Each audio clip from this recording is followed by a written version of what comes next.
It's January 14th, 2025, and this is Sketchworks NewsBrake. The news stops here.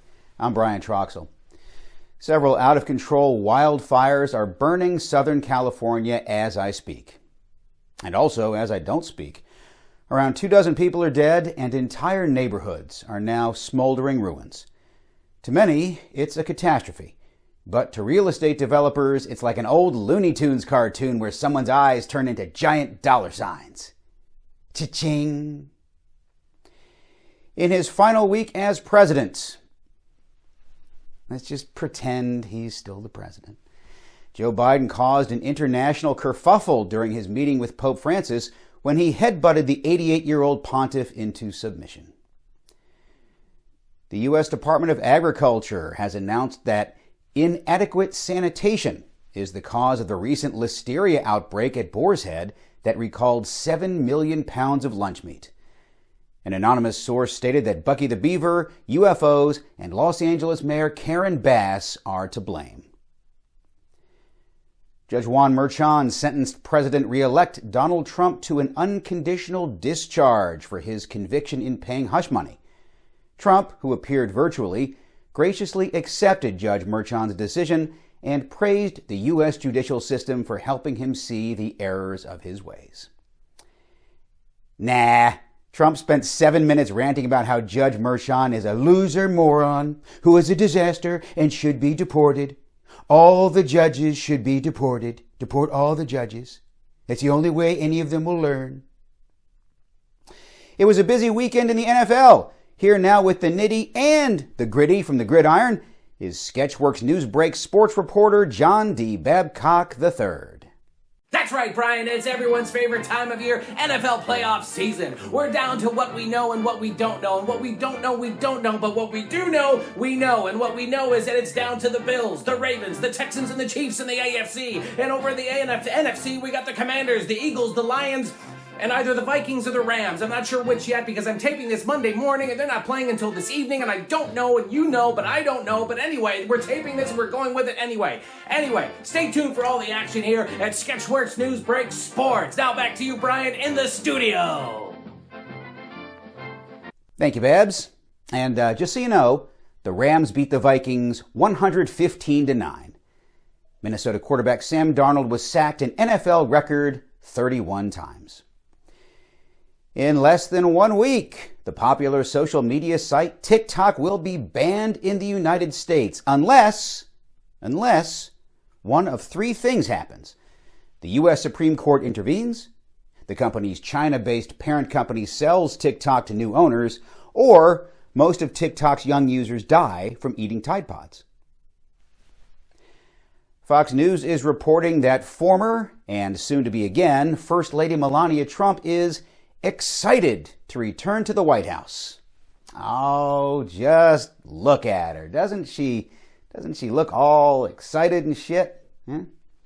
Yeah, she gets to spend her days cooped up in the White House watching her husband gorge himself on Big Macs.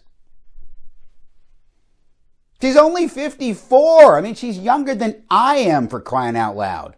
She could be dating Channing Tatum if she wanted to, but no, she wants to stay with that spray-tan septuagenarian with a wandering eye.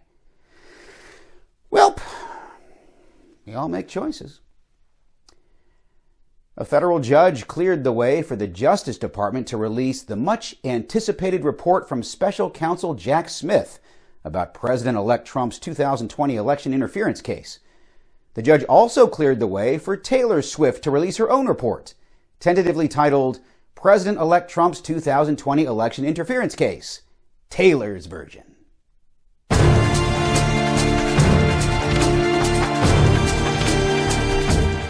Billboard released their list of the most popular songs of the first quarter of the 21st century.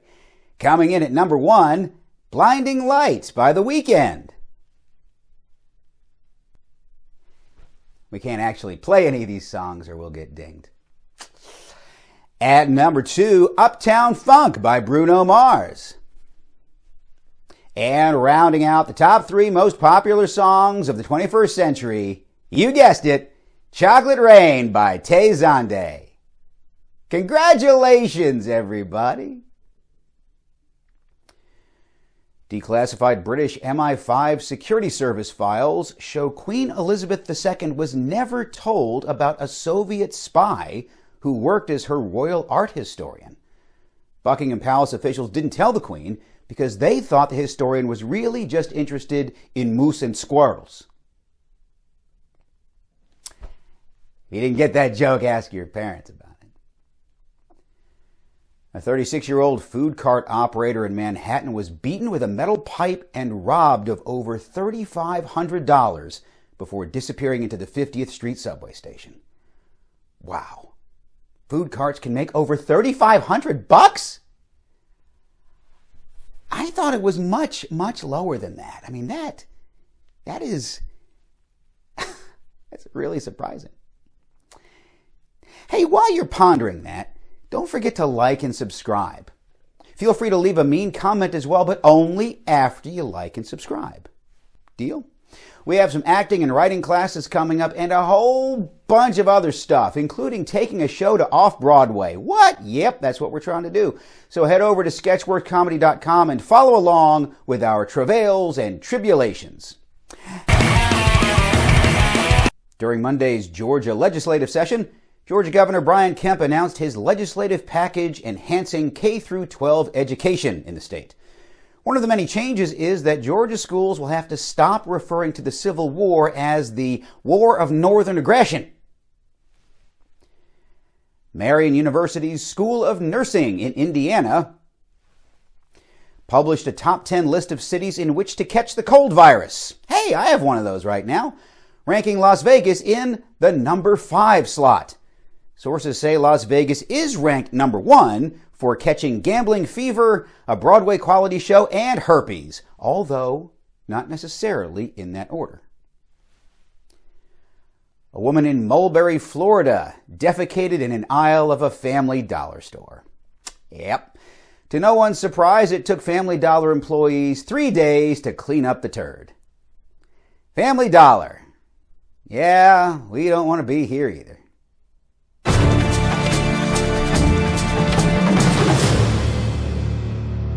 Netflix is pushing back the launch of Meghan Markle's cooking show because, as it turns out, her cooking sucks.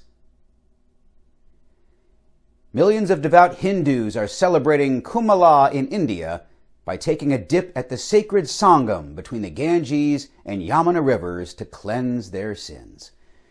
Sources say there is no body of water in the world that will cleanse Sean P. Diddy Combs of his sins.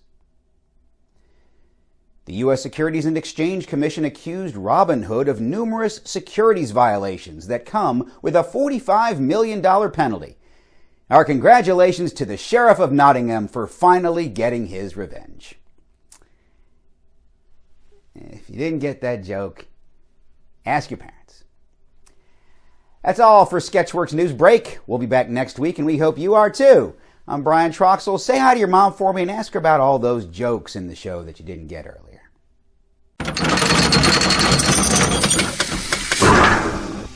Right now, if you need help, emergency information, resources, and shelter is available. All of this can be found at URL.